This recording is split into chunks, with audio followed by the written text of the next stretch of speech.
That's the thought process. Okay. Yeah, we follow our procedure. We're okay. Now, I know, yeah, but you don't want to, you want to save that. Is it 3:30? I got 3:28 on but I got 3:30 on my phone. So, all right, we're going to go ahead and get started. All right, good afternoon, everyone. Welcome to our Tuesday, April 19th agenda session.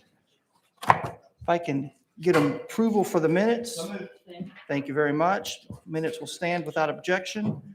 If you'll look over your agenda session, we have ordinances on final reading under planning, items A through L that we have covered on first reading. Do I have any questions or comments on items A through L?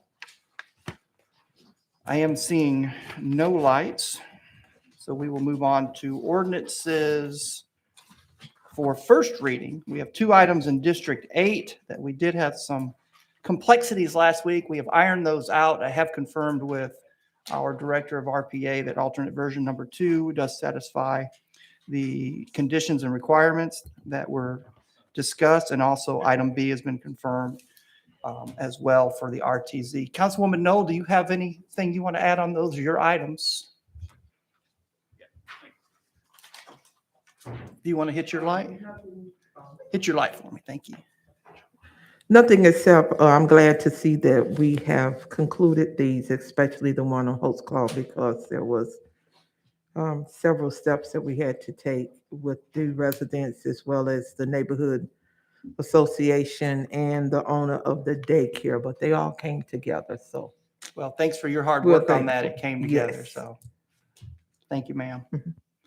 Moving on to resolutions under economic development. Councilwoman Coonrod, I believe we covered these items in committee. We did. So we have items A through E. If anyone has any questions on items A through E, I am seeing no lights. Under finance, we have item F. Councilwoman Burrs, anything to add on that? I look to my right, but I know you're now doing that. This is going to take a while. Nothing to add there. Very good. Seeing no lights. Under IT, I thought I saw the chief. She's back there. If anybody wanted to address, I had a question come in from a constituent about the traffic infraction detection. Basically, I think those are speed cameras. And either chief. I said chief, but I'll take either chief. It's fine. I believe there are two operating, and I think both are in Hickson. Yeah, both are in S-curves, and that's per state law that they That's operate. correct. So we are only legally allowed to have traffic or speeding cameras, rather, in areas that have been deemed an S-curve by the state of Tennessee. And so we are, I believe that in Hickson right now, those are the locations of the site. There is a location on Brainerd Road where we are looking at a vertical S-curve, and I can get Ben or somebody from transportation to provide a little bit more information about that at the 6 o'clock meeting if you'd like. Okay. If you want to have him prepared, that's great. I am seeing no lights at this time. Great. Chief, so I think we might be okay. Yep. Okay, thank you. Seeing no other lights on item G. Under legal, anybody know where our city attorney is? Okay. Just in time.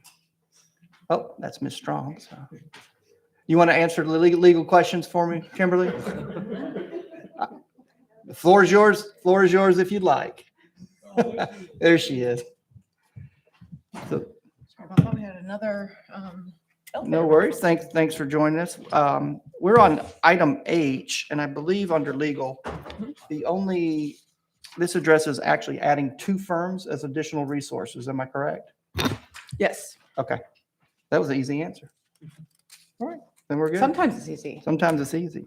It's hard to get an attorney to say yes or no only. So thank you very much. Purchasing questions. If you would take a look at your purchases for this evening. And if you also look, we do have an emergency purchase to announce and no RFPs, correct, Chief?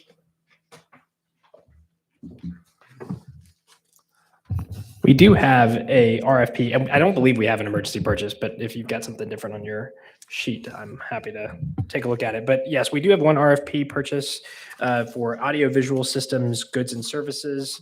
This is essentially rebidding the putting out for RFP the smart homes contract that is already that is expiring, and this includes the technology that we use here at City Council. But Okay. yeah, And I'm getting word from Madam Clerk that it will be added. I'm seeing an emergency purchase. in okay. our packet, so It's not in my binder, so I'm It will just a be little added. behind. No worries. So it will be added. Thank you. Thank I you. do have a light though. Councilwoman Hill? Yeah, Karen, it looks like in our packet, we've got the April 12th purchases. Because for today, we have the homeless camp management, which was something I know that was important to a lot of us. So if we could get a fresh copy of those, and that would be good. Thank you. What do you have? You should have 6 purchases in your. We do not. I think Packet. We have last week's. Yeah, the councilwoman's will update it. Thank you. Okay. Perfect. Thank you. Councilman Hester. Yes, this is concerning the presentation that 6 o'clock regarding the cameras in the S-curve. Can we have that presentation, please, at 6? I'm happy to Brandon? gather some more information. It won't be a formal presentation this evening, but I can just get somebody from transportation to just basically provide a little bit more detail on that. Okay, sounds good. Does that work for Thank you you. okay, Councilman? Yes. Okay, thank you. Yeah, Chief, we can have someone from transportation. Thank you. All right, seeing no other lights. So our purchases will be updated shortly. Since we don't have those to review at this moment, did everybody have a chance to see them on email? I know, I'm glad you brought that up because we did. Okay, very good. So I do feel confident that we've had a chance to review them. So thank you. If you'll turn to your April 26th agenda, I am anticipating some conversation. If you see anything on April 26th, I will go ahead and ask the chief to come and talk to us. We did have a presentation last week in discussion about data.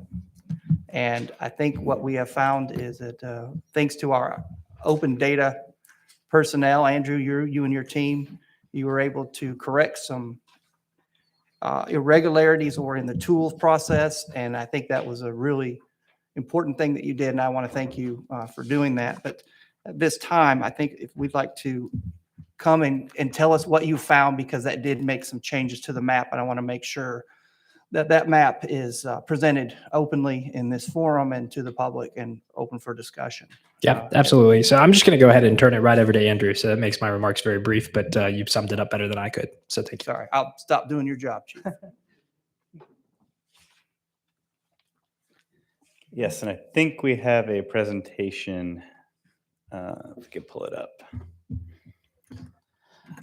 So we did meet with Councilman Noel here late last week to go over District 8, and we made some more modifications actually to the map that I think originally when we brought it before you all, there was a part, and Chris has some that he's about to hand out too, of Alton Park that was split up, that was taken out of 7 and put into 8.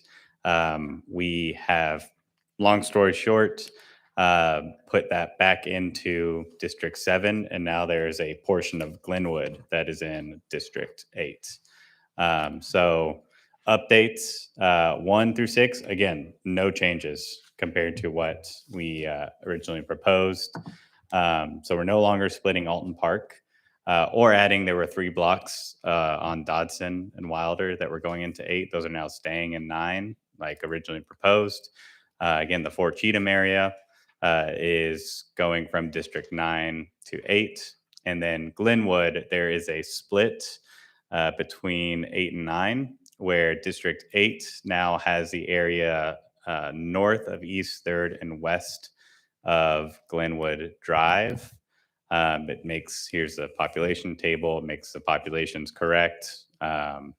The deltas The change, again, on the south side, there's the Fort Cheatham area. You can see there's some minor changes in the East Lake area that were there originally.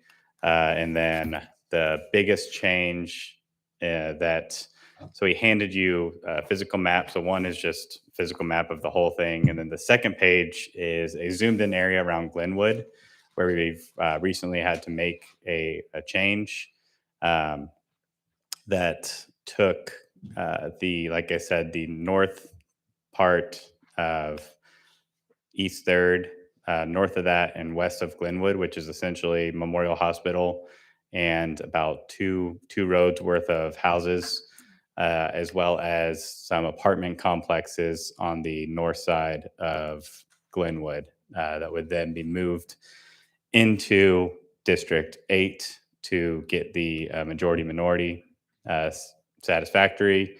You'll notice too that part of 8 actually comes all the way up to South Crest, that's North Crest, and there are actually no houses there. So it is not affecting anyone in the Missionary Ridge neighborhood. That is just the national park where's a state park? It's national park. So there's nobody living there. So even though it comes up to North Crest Avenue, nobody's actually living on that side of North Crest. So there wouldn't be a random person just like, what am I doing? So those are the current proposed changes. Andrew, thank you for that. So we have a revised map based on the snafu, so to speak, that you were able to unearth. And can you talk a little bit about, and then I want to go to districts 8 and 9. Can you talk a little bit about what that snafu could have done for us and the importance of it?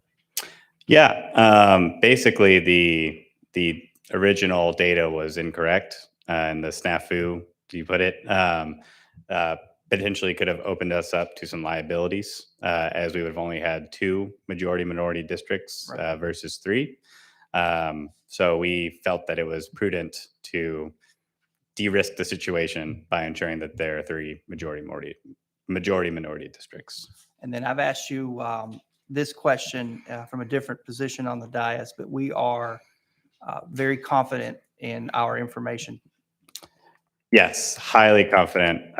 Again, here's the table of values, and you can see that it's lining up correctly with the total census data, the federal census data for Chattanooga. So it is lining up perfectly. Very good. Anything else, Andrew, before I open up to council questions? Nope. All right. This did involve districts 8 and 9, the changes. And at this time, I would love to provide an opportunity for districts 8 and 9, Councilwoman Knoll and Councilwoman Coonrod, if you have anything you'd like to add in on this particular change to the map.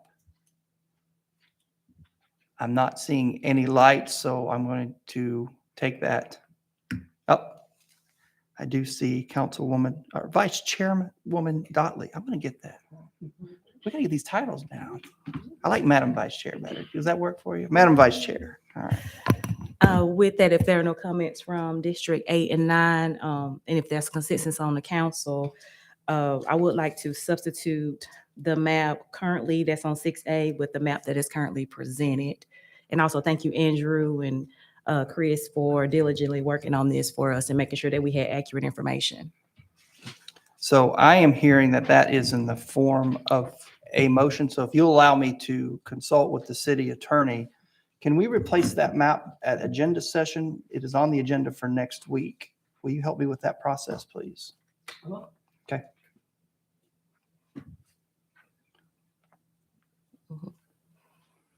And I'm assuming that we can do that.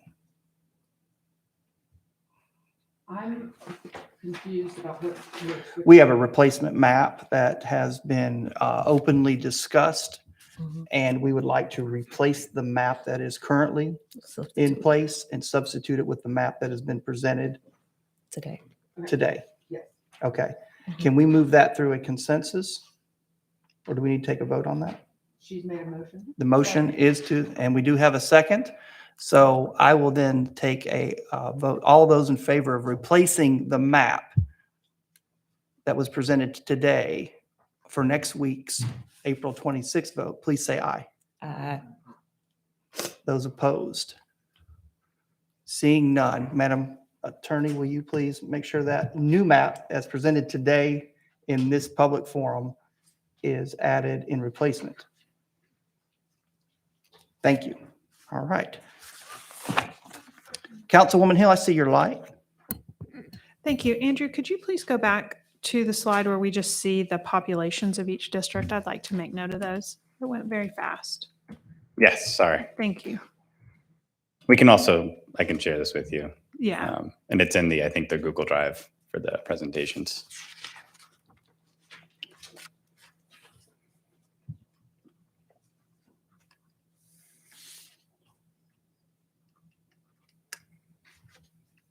Does that help you, Councilwoman? Yeah, I'm writing it all down on my Okay. little color-coded map here.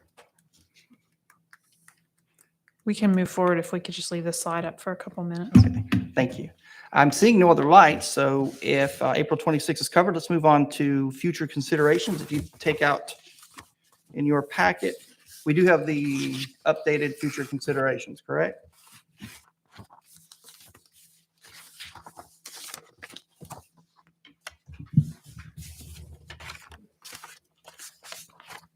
Councilman Henderson, I see your light, sir.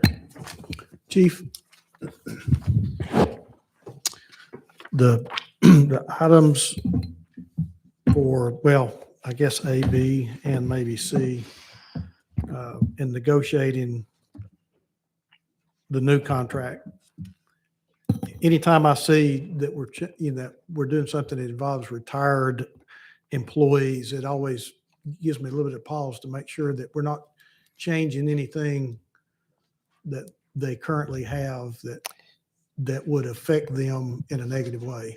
Yes, I'm going to actually ask if Mandy, would you mind coming up here and telling us a little bit more about, and if you're not the right person, I'm happy to. My understanding is that what is currently on future considerations is not a significant change for folks who are going to be receiving benefits. And so I want to make sure that I'm clear and I can get you a little bit more information. Yeah, and I want to be clear on what is significant and what is not significant. Sure. And I'm happy to get you that information after this 3:30 session, if you don't mind. Okay, that's fine. Thank you. Just before we have to roll it onto the agenda, Of course. I want to make sure that if there's any significant changes. I will confirm that, but that is my Okay. understanding. Thank you. Councilman, thank you for bringing that up. Some of us have seen the ramifications of changes to that, and I remember clearly. I appreciate you bringing that up into light. Any other questions for our future considerations? I am seeing no lights. We do have no department report today. We do have a committee, Parks and Public Works. Councilman Hester, I'm really glad to see you back, sir. And before that, though, if I may take a little bit of privilege, I'm going to assign committees. And I know that you have been waiting with breathless anticipation. So if you'll hold on to your seats, here we go. Budget and Finance, Dr. Burrs, thank you. Legislative, Councilman Smith, thank you. Public Safety, Councilman Henderson, thank you. Economic Development, Councilwoman Coonrod, thank you. Equity and Community Development, Madam Vice Chair. Education and Innovation, Councilwoman Knoll, thank you. Public Works and Parks and Public Works, Isaiah Hester, Councilman Hester, thank you. And Planning and Zoning, Councilwoman Hill, thank you very much. If staff would coordinate with our committee chairs and the proper department heads, and we'll get the ball rolling on our new committee assignments, then that would be great. Thank you. At this time, we do have a Parks and Public Works Committee. Councilman Hester, are you ready? You can have this chair, sir.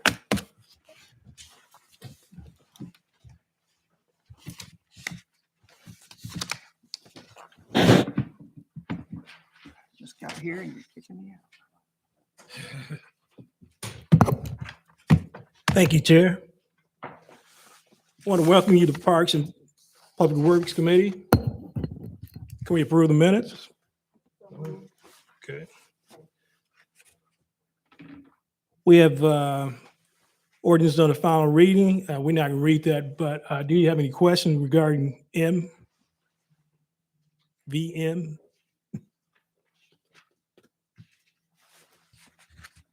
See no lights. Can you read 7C, please?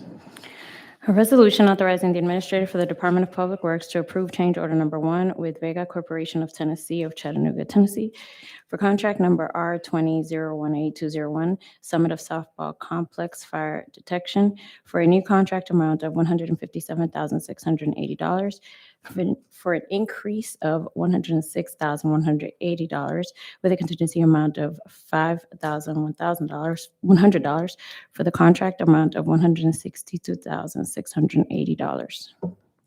Thank you. D, please. A resolution authorizing the administrator for the Department of Public Works to approve change order number 2 final with Thomas Brother Construction Company, Inc. of Hickson, Tennessee for contract number R1500202, Sturkey Farm Phase 2 for an increased amount of $24,150 for reconciliation of unit items for a contract total amount of $334,289.95. E, please. A resolution authorizing the administrator for the Department of Public Works to approve change order number 1 final with Thomas Brother Constructions Company, Inc. of Hickson, Tennessee for contract number S21001201, Cannon Avenue Drainage Improvements for a decreased amount of $21,924 for reconciliation of unit items, releasing the contingency amount of $30,000 for a contract total amount of $275,676. F, please. A resolution authorizing the administrator for the Department of Public Works to approve change order number 1 final with Foam Creek, Inc. of Chattanooga, Tennessee for contract number F2005201, replacement roofing system for fire station number 1 for final reconciliation of unit items to release the remaining contingency amount of $14,000 for a contract total amount of $140,229. Thank you. Are there any questions regarding Parks and Public Works? No questions? So that's the end of our report. I am glad to be back here on council. Yeah. Thank you. Thank you. That concludes everything, right? Okay. Let us adjourn till 6. Thank you.